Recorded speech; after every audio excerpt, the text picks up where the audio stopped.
각고팡세입니다. 너 눈에 보이는 술의 정이여, 만일 내게 적당한 이름이 없다면 우리는 너를 악마라 부를 것이다. 셰익스피어의 한 글 속에 나온 이야기입니다. 술과 악마를 동어했죠.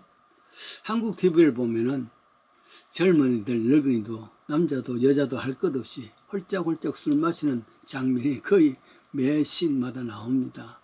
아마도 이를 보는 아이들도 내가 빨리 어른이 돼서 나도 홀짝홀짝 해야 되는데 그런 생각을 해서 근심이 깊어집니다.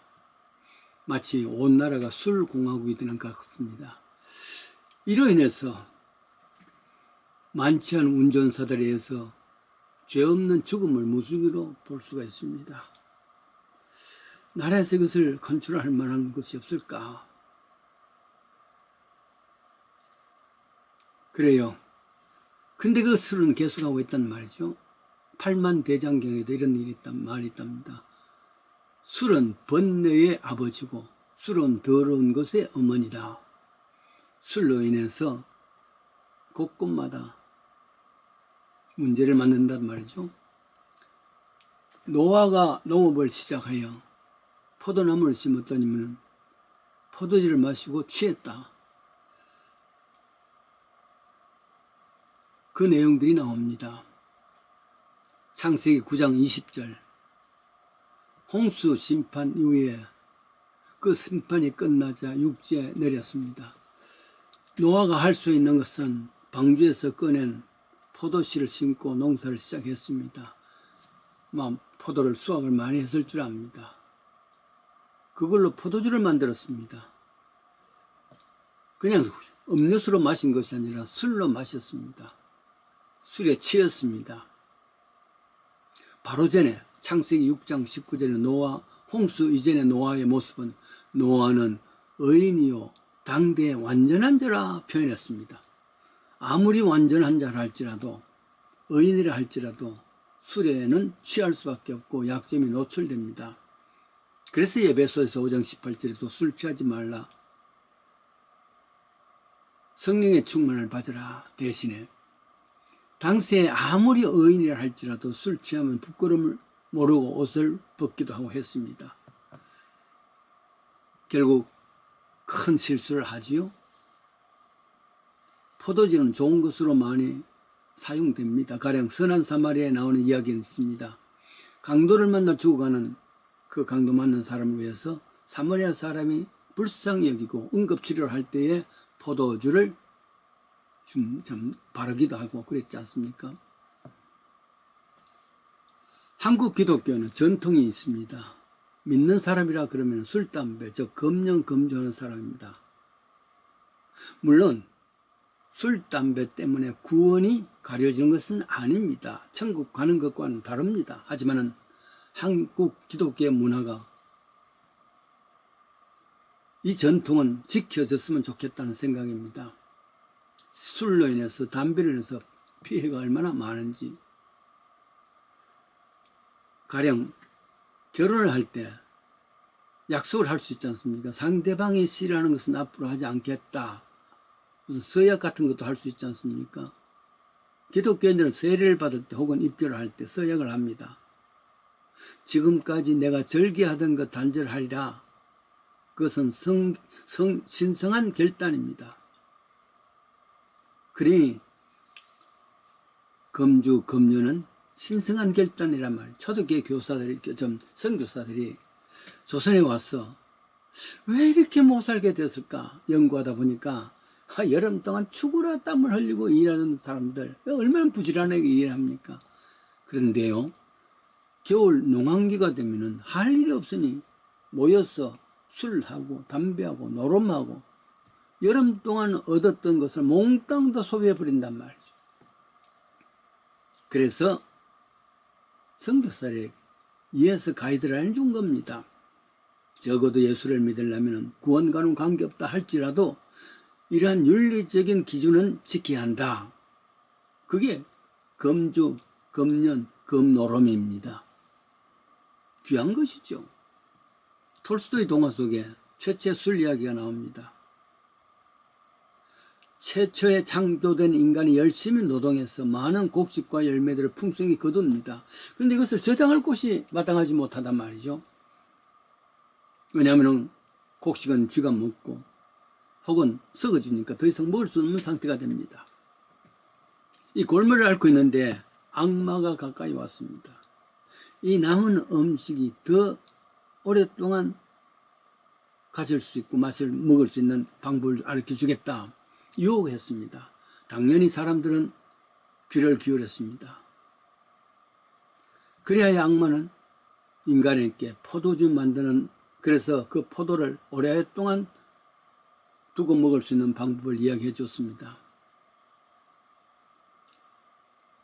그게 악한 일이죠. 그래야 인간은 처음으로 포도주를 만들었습니다. 밤중에 사탄이, 이 악마가 몰래 들어와서 포도주에 호랑이 피와 개의 피와 돼지의 피를 몰래 부어넣었다 그럽니다. 그리하여 사람들은 포도주를 마시면 처음에는 호랑이같이 큰 소리로 기고만장하고 야단한답니다. 계속 좀 더 마시면은 개와 같이 서로 싸우고 욕설하고 어르렁거린답니다.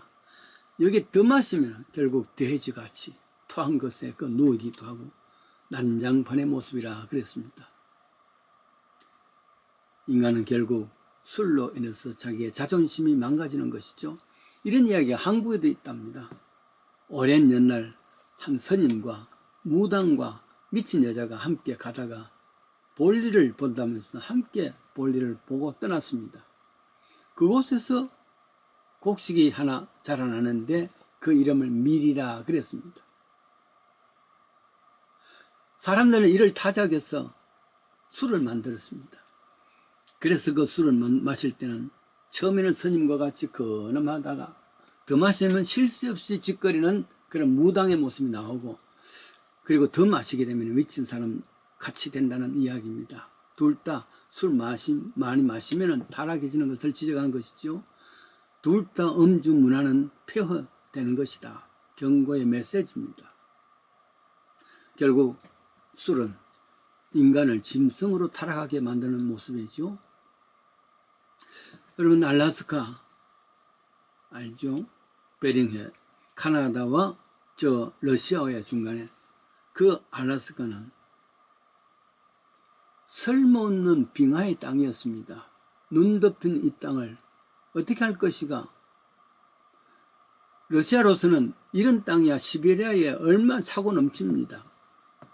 이 골칫덩어리를 미국에 팔아버리죠. 1867년, 지금부터 한 150년 전입니다. 단돈 720만 불이었습니다.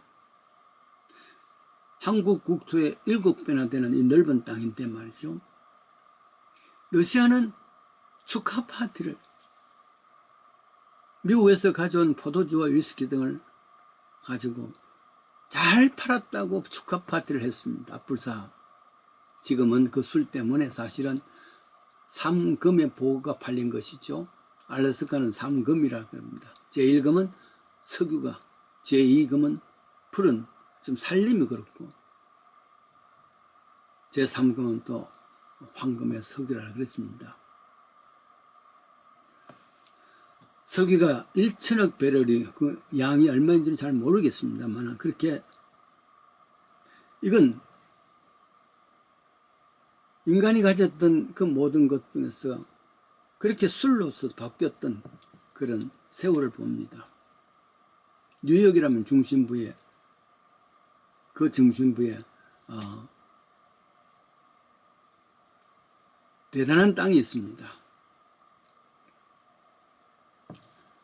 본래 그게 네덜란드에서 이민 온 사람들이 사게 되었는데, 그 불모지입니다. 바이머 있는 곳입니다. 맨하탄이라 그러죠. 그때 거기 사는 주인들은 인디안들입니다. 근데 인디안들이 말이죠, 그 네덜란드 사람들이 가져오는 술, 그걸 받아주고 맨하탄을 내어주었습니다. 인디안들은 이 술을 마시고 만취했을 줄 압니다. 희롱희롱 할 때 맨하탄은 현대 문명의 상징인 뉴욕의 중심부가 된 것 아니겠습니까? 그게 최초의 102층이 되는 엠파이어 스테이트 빌딩도 이곳에 세운 것입니다. 낮에와 같이 단정히 행하고 방탕하고 술 취하지 말라. 로마서 13장 13절이죠. 술에 집착하다가 알래스카도 잊어버리고 술에 집착하다가 마나탄도 내버렸던 그 일을 생각하면서 의인이었던 노아가 술에 취하니까 짐승이 된 것을 보면서 이 술 문화를 바뀌어주고 더더욱이나 믿는 사람들은 금주, 금연 그리고 또 금노름 이 귀한 문화를 잘 지켜나갈 수 있기를 원합니다.